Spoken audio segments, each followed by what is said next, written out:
Grab your cocktail and get ready for this episode of the Old Fashioned Masonic Podcast. Welcome to the Old Fashioned Masonic Podcast, where we talk all things Freemasons while drinking an old fashioned. I'm Brian, and folks, today we have a past master that you're going to find out why he's on and what he's done. But before I tell you about Worshipful Daniel Hrinko, I'm going to tell you a little bit about his, I'm going to give you the abridged version of his Masonic bio, and then I'm going to let him tell you his background. So, almost a 50-year Mason, raised in 1977. Crazy, right, to think about this. He's been a past master of Clark Lodge number 101 twice. I'm not going to tell you where he was a master after that, because that's going to tie into the story, right? He served on the Grand Lodge of Ohio Committee on Education Information for 7 years. He served as a district education officer for 2 years. He served as the district deputy grand master for 3 years, received his 33rd degree honorary from the Scottish Rite Northern Jurisdiction in 2021. Also this is what's fascinating, a past master of American Union Lodge number 1, Grand Lodge of Ohio, originally chartered in February of 1776 as a Revolutionary War military lodge. Fascinating in itself. We could talk for 18 hours about what Brother Daniel's done, but we're not going to do that. Now, he's also authored some pieces. The Craft-Driven Lodge, which is a book on a reflection on the process used during the formation and subsequent operation of the Arts and Sciences Lodge that we're going to talk about a little bit later. He also penned The Purple of the Fraternity. It's a handbook for district deputy grand masters and Grand Lodge officers. And his latest book is From Man to Mason, A Transformation Through Education, which lays out the multitude of opportunities for lodges and brothers and to assist a man in growth in becoming a Mason. So after I threw all of that out, what we like to know on the podcast is much about the man as we do the Mason. So after that long introduction, Worshipful Brother, tell us who you are. Well, I'm obviously a longtime Mason, and Freemasonry has been a powerful influence in shaping the way I run my life, the way I make decisions, and it has been a great support and clarifier of moral conundrums. And I have to admit that I get involved with a lot of moral conundrums because professionally, I have a doctorate in psychology and I do evaluations for the courts. So my job is to evaluate people in hospitals, prisons, jails, and advise the judges what to do with them regarding certain specific legal questions. So as a result, being able to use Masonic principles about the fundamentals of good and evil, right and wrong as a foundation for when it comes to looking at specific people and how their situation complies with or doesn't comply with legal standards is very helpful. All right. What else should we know about you personally? Well, to keep myself from going crazy, I'm a historic woodworker. Okay. I build boxes and furniture, but mainly boxes and other small items, copying things in museums. And I build them for museum displays and for people who are historic reenactors. I've been fortunate enough to have access to some really special pieces of wood. I've got some white oak from a tree that George Washington saw from the Mount Vernon estate. I use that to build a small box for Dean Melissa, who retired as George Washington a couple of years ago. And yes, Dean, portraying George Washington, was also a brother Mason from the Philadelphia area. I also have some wood from window trim from Rufus Putnam's house. Now, who's Rufus Putnam? If you're not familiar with Revolutionary War history, he was a general and an engineer and a close associate of Washington. Washington gave him a sword upon his retirement from the military. Rufus was initiated, passed, and raised in American Union Lodge during the Revolutionary War, was the head of the Ohio company that brought the Massachusetts settlers for the first settlement in Ohio in 1788. He was actively involved with American Union Lodge's Renaissance in the 1780s and 90s in Marietta, and he was elected as the first Grand Master of Masons in Ohio in 1808 when the Grand Lodge was formed. So I have some house that I have used for very special projects. Wow. Wow, that's crazy. So to our listeners, we have Masons, non-Masons, uh, pro-Masons, anti-Masons. We've just got a little bit of everybody that watches the channel for a variety of reasons. Some is just some people are trying to gain knowledge about Masonry. Some people are trying to see what are they really saying. All of the things that folks do. But what's interesting about our channel is we try to point out or paint a picture of what the reality of Masonry is. We're men, we're imperfect, we're constantly trying to get better. And as organizations, we're imperfect and we constantly try to get better. So recently, we did an episode. Essentially, what if we decided to start from scratch, essentially burn it all down and start Freemasonry over? And as that episode released, I get this email and essentially says, "Hey, saw your piece. We've done it. It works." And me, I'm like, "Whoa, wait, what's going on?" Reached out, and now here we are. So let's talk about the Arts and Science Lodge, um, and where you started 14 years ago, where you're at. I want to talk about some stats that we talked and what makes this what you feel like at the time was the best lodge that hit the market. Walk us through that process and kind of in a way that if there are any of our listeners saying, I we might need to do something different. And so let's give them a roadmap. Okay. Well, it started with a group of brothers who, like myself, were relatively knowledgeable because we've been doing a lot of reading and independent study. We would learn something about a Masonic teaching, a Masonic principle, or a Masonic activity, or other places around the world. And we go to our lodge and say, "Hey guys, we could make our lodge a lot better place if we did this." And we typically we were the response was very negative or dismissive. And when there's only one or two guys in a lodge saying, "Let's do something different," there's not a lot of leverage. So, about 2007, an absolutely wonderful Mason who unfortunately is now deceased, Brother Chad Simpson, started calling people he knew that were in that very situation and said, "Hey, let's get together, have dinner, and talk Masonic philosophy."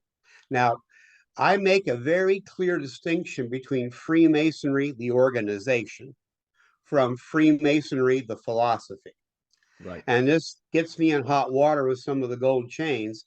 But I say that the organization exists solely for the purpose of supporting lodges where the philosophy is practiced and taught. Um, they tend to get a little confused about what's truly important. They confuse the organization as its own purpose. And to me, that is a sad thing because that thinking has ended up with lodges today being very shallow when it comes to the quality of the Masonic experience and the thoroughness of Masonic education. But many people have written about that and bemoaned the decline of Freemasonry for the past 100 years. And that's kind of the general theme. So we start getting together on a monthly basis to have dinner and a Masonic philosophical discussion. And we are having a great time. We're talking about books we read, articles we read, practices and lodges that we heard about. And over the next year, we began saying, "Wouldn't it be great if? I wonder if this idea might actually work." So, what we started doing then was to go to dinner, have a discussion, and then adjourn to a local lodge room and practice ritual. But what we practiced the ritual for was to experiment with variations within the rules that would be within, allow you to do things that would, to enhance the experience. And we came up with a lot of things like adding more singing, changing the light, using incense, working on being more formal and meaningful. Because, Jeremy Cross in 1813 wrote about how the opening ceremony was merely a perfunctory act that failed to recognize it transformed an ordinary space into a sacred space for the practice of Freemasonry. So we focused on that. And then our conversations began to weave into what if we trained new Masons better? And we started talking about what a good experience would be for a new Mason. So our first step was to make a better lodge meeting so the existing members would get more, and then started talking about how new candidates could be trained properly, more thoroughly, to make them better Masons from the beginning. Well, to put all those ideas to the test, you got to be legal, which means getting a charter. So we shifted gears and decided to petition the Grand Lodge to form a new lodge. And we got our dispensation in October of 2009. And by luck of the draw, I was selected to be the master under dispensation, meaning it was my job to take all these ideas that we've been talking about in hypothetical form and to put them all together to make them work. Now, there are several key things that we did that's radically different than typical lodges. First of all, it's not the master in charge of the lodge, meaning imposing his will on the lodge during my year. It is the master surveying the craft and say, what do you guys want to see happen during the next year? The brothers then tell the master what it is they want to see this next year look like. And it's the master and officer's job to implement the will of the craft, which is how the book title came about, The Craft Driven Lodge. It's a lodge driven by the will of the craft, not by the whims of the Grand Lodge or the personal goals of the master. So It is, let me freeze you there. Let me put it in a business format. So okay. essentially, the members are the board, and the board has decided what they want their officers, their presidents, and their vice presidents, how they want them to handle the business for the next year. Simple, right? Well, but more than that, board, they set the course, but they're also your customer. So you need to keep them happy Yep. by delivering. And they are your labor force. Because if you say, let's do this, and they're not on board with you, it ain't going to happen. So the craft and their desires, willingness to work, and expectations is everything. Without knowing that, you're a ship rudderless, drifting around in the winds. Well, here's the other interesting thing so far about the theory is you get the membership together and say, what do you want to do? This is what we decide. And that creates a level of engagement. And it's like, well, I don't know what Daniel's going to do this year, so I don't really care. Now this is what we've decided. And that should create, in my opinion, a lot more engagement and involvement with what's going on because it was a group decision. Fair? Am I oversimplifying it? No, actually, you're right on the nose, because when I put together this book about what we did and how we did it, I used a reflective process. It's not like we had a roadmap that we followed to build this lodge. We built this lodge very organically with a group of bright, talented, educated men who were all masters of their craft and on equal standing, with no one person having more or less knowledge, authority, or ability than anybody else. So it grew very organically. And when people started asking me to talk about what we did and how we did it, I had to reflect back and say, I'm not sure, but through that process, I was able to distill down the roadmap we followed into 4 key principles, which I'd like to talk about later on. But I kind of feel like I'm getting ahead of myself. I don't know. I mean, if it's flow, let's Okay. talk about those. Okay. So the process we use from the very beginning is summed up in the first key principle, which is everybody has a voice, which means that it's your job as leaders, as members, to make sure that everybody has input into what it is this organization is going to do, how we're going to do it, the way we do it, what our goals, what are the expectations. So it's this wide open brainstorming set of conversations. That's what we did at the restaurant for several years. And that's what we still do in our lodge every year. Love it. At our annual meeting, our discussion is, what do you want to see happen during the next year? What have we been doing that you're tired of? What would you think might be more interesting? Let's put it all together. Okay. So let me ask you this question. Let's say because I'm sure you're doing that as you're going throughout the year. So it also could be, if I'm understanding, you've got plan A and now it's mid-year and it's not going the way folks, you can still pivot and now move because all of the members are saying, let's be fluid. And that's is that we don't have rigid rules because we've seen the effects of rigid rules and outdated rigid locking you into something that is no longer engaging or meaningful, but you just keep doing it because you've been doing it. The analogy we've often used is it's like putting on grandpa's suit. Okay. It fit grandpa nicely, but it doesn't look very good on you. And just because it's grandpa's doesn't mean that it's right for you. What you need is a custom tailored suit just for you. And this process allows us to custom tailor the lodge just for us. I Now, love that analogy. I can't tell you how much I love that analogy. so I'm not sure how old you are, but in my 40 some years of being a Mason and 68 years on this planet, I'm a little different shape than I was when I was in my 20s and 30s. Right. So the custom suit that fit me then doesn't fit me now. So my suits need to evolve as I evolve. The analogy is the lodge needs to evolve as time goes on because new men join and they have somewhat different interests, engagements, and that sort of thing, you know, and the lodge needs to be able to integrate that without saying, well, I'm sorry, you're 24 and you really like axe throwing, but we don't do that here, you know, sorry, we can't do that. We have to stay flexible and Yeah. engaging, and that's important for the whole craft so that we can remain relevant to the culture in which we exist.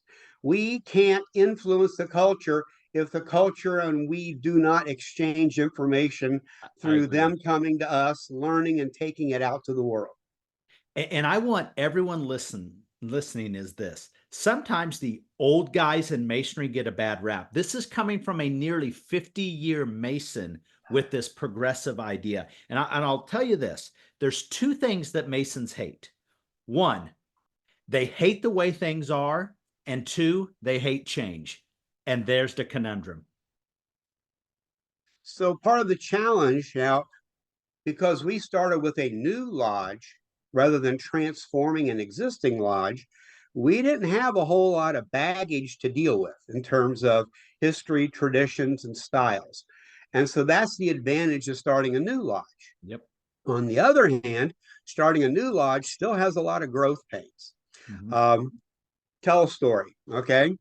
So we've got guys from about 6 different lodges coming together to be part of Arts and Sciences Lodge. I've been identified as the Worshipful Master to be, and we are practicing our ritual work while we're still applying for membership. So it's unofficial. Now, in our jurisdiction, as the degree progresses, there's a parade led by the stewards. Okay. And that means that the parade has to turn corners. Now, when you have 2 stewards walking side by side, which is not specified, but typical, how do those 2 men turn a corner? Well, I know of 4 different ways the stewards can turn corners. Okay. So we're beginning to work with who are going to be our first stewards. And I hear, well, my lodge, we turn the corners this way. And I hear, well, my lodge, we turn the corners that way. And suddenly they look at me and say, Worshipful, tell us what to do. Okay. Now, in a typical lodge, the master would say, Boom, boom. pronouncement from on high, you will do this. Right. Okay. Which is the exact opposite of a craft driven lodge. So my response was, well, you guys discussed it amongst yourselves. We made a commitment to do everything intentionally, meaningfully, and with quality. You figure out what way to turn the corners that you think reflects that, and let me know when you've come to a consensus. And they did. Now, if we get two new stewards who say, we want to do something different, like, okay, we'll try it at a practice and see if it feels like it. See if it's a modification or some alterations to it. Yeah. If it's an alteration to our suit to make it fit better, fine, because it's not carved in stone. And that is an example of knowing when not to make a decision as a person with some formal authority to not quell or quash the will of the craft, which is so easy to do. And I think that's one of the factors as to why Freemasonry has fallen into the state that it is. It's easy for the man in charge to say, well, just do this. Quick and efficient, but it kills the lodge. And it no longer means that the men out there on the floor are a party to the decisions. They are now merely the victims of the decisions. Mm-hmm. Okay. So we had a lot of growing pains with figuring out our style, but we worked it out through this kind of collaborative effort. Just because I'm the guy in the East doesn't mean that my word is any more valuable than your word when it came time to having an input into the decisions. Right. My job is implementation, not direction. Love it. You know, now I had a people accuse me of abdicating my authority as master. I'm like, no, I'm not. I'm not abdicating my authority. I'm allowing the brothers to have their voice because there's nothing in the ritual that says I have to tell them to shut up and sit down. Right. And, you know? But if you needed to ever do that, you would, but situation's not going to arise because we're communicating. We're all grown men that are trying to deliver the best product available. Yeah. Yeah. So as we went through our discussions, everybody had a voice. But now you have to come to some kind of a consensus. Okay. What is it we're going to do? And as a result, we developed our vision statement. Okay. It's about 2 paragraphs with a 3-page explanation about who we are, what we believe, and what we are trying to do in Lodge. And if you go to the website, as792.org, you'll see the vision statement and all there right there. And it's something we spent a lot of time on to come to a consensus. Okay. So step 1, everybody's got a voice. Step 2, everybody understands the vision of what we're trying to do. Now we get to work. Step 3, you mentioned engagement of more people. Step 3, everybody's got a job. Okay. Now, my experience in typical lodges is the officers do everything and everybody else is a spectator. Wrong. Why should I get off my easy chair, put down my scotch, get dressed up, go into lodge to be a spectator at mediocre work by a bunch of people who don't really understand what it is they're talking about? It screws up the experience. That's not the experience we want. Right. Exactly. So, but what if I'm part of a, let's say in Ohio, we've got these lectures, 25 to 35 minutes long at the end of each degree. Traditionally, one person gives the whole thing. It's amazing. So what happens if you break it up into a team of 2, 3, 4 guys? One person does this section, one person does that section. You know, I can look at the 2nd degree lecture and say it's perfect for 4 people.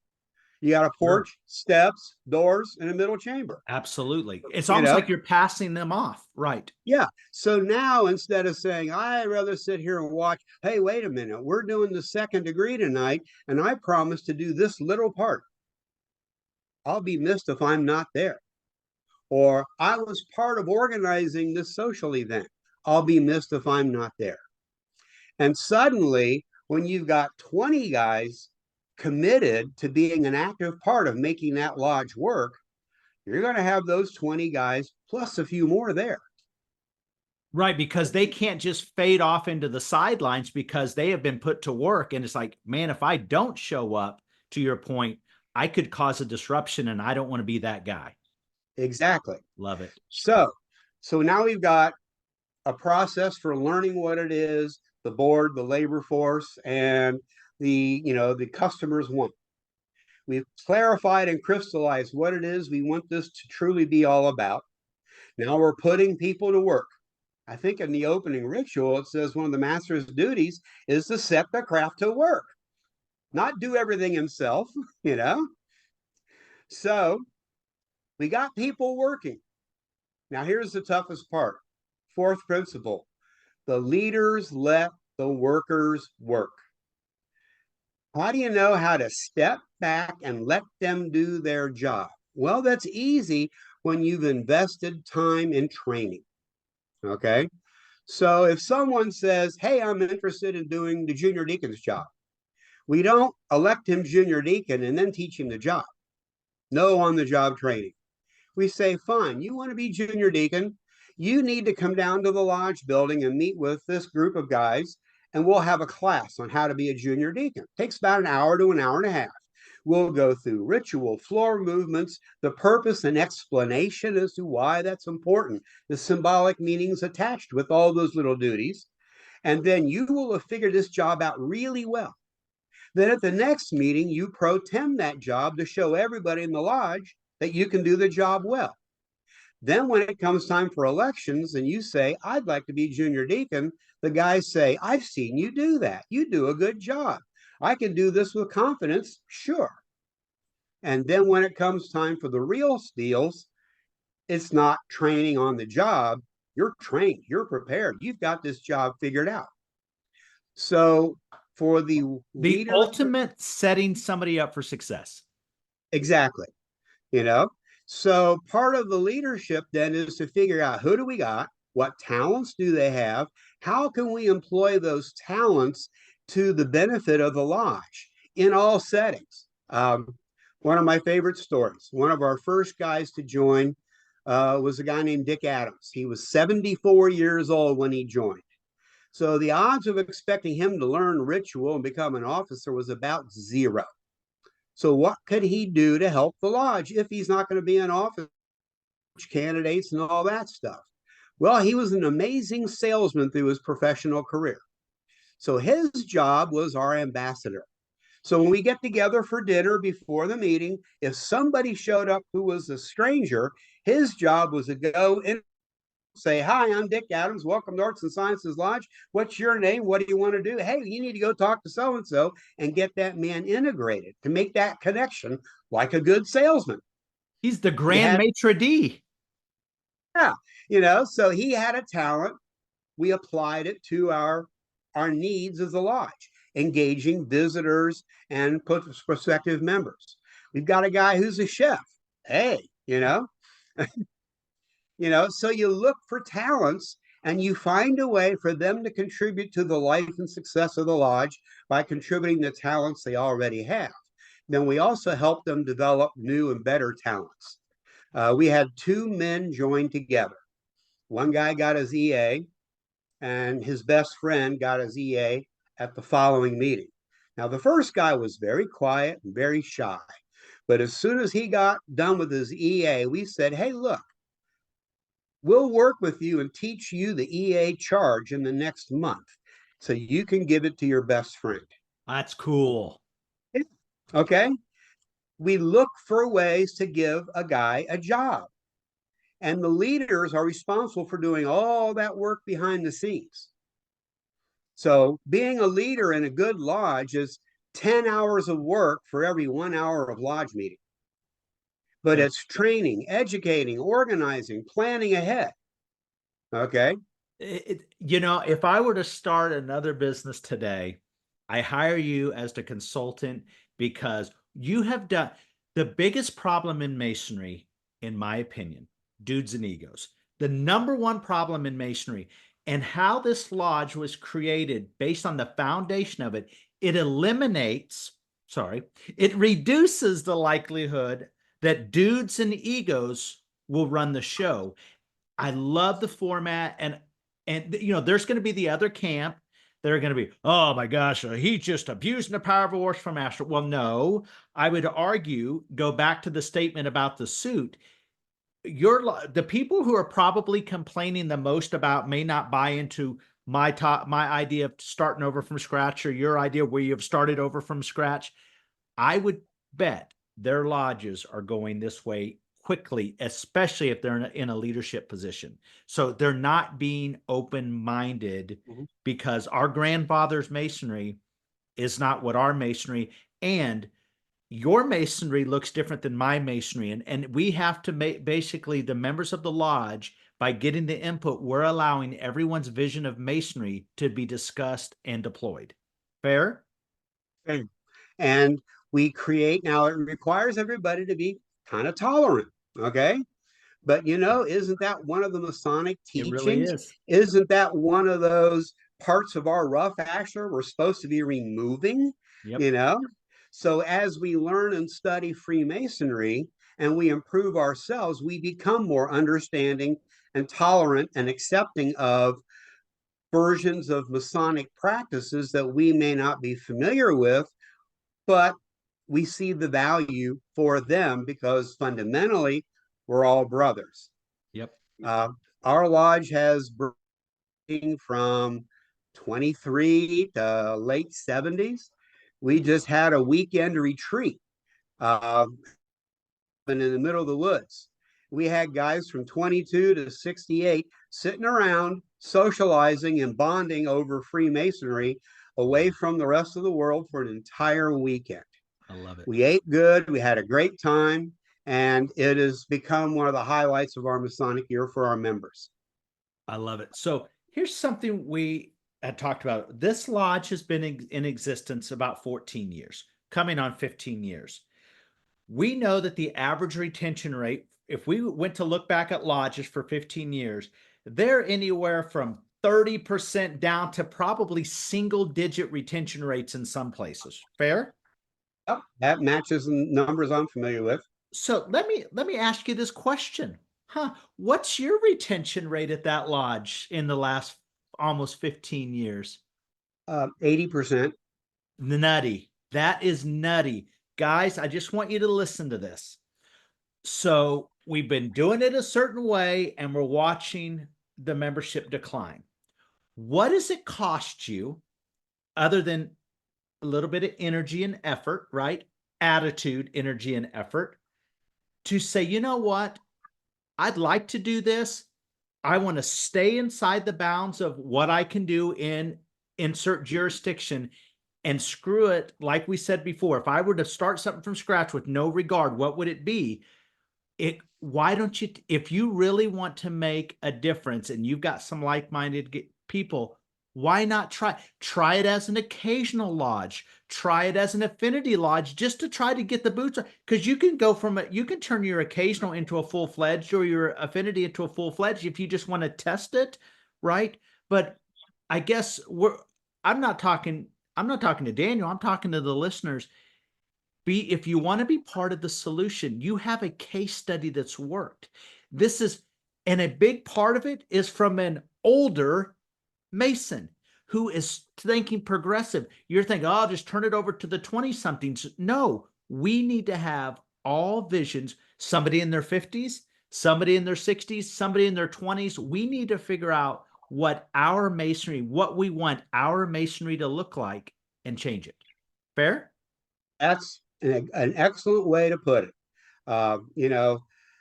I've often said when I do presentations, this is every Mason out there is a member of one of two kinds of lodges.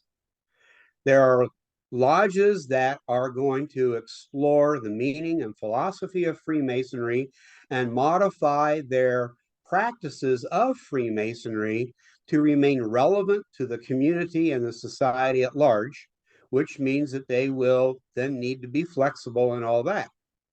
And then there are other lodges that are going to die. Now, you get to decide what kind of lodge you're a member of. Because if you're not actively engaged in building the first kind of a lodge, you're automatically by default in the second kind of lodge. That's kind of a blunt way to put it, but I believe it's true. Yep. And no decision is a decision. Exactly. Wow. Dan, I appreciate you coming on. This was an absolute pleasure. Appreciate you. Thank you so much. My pleasure.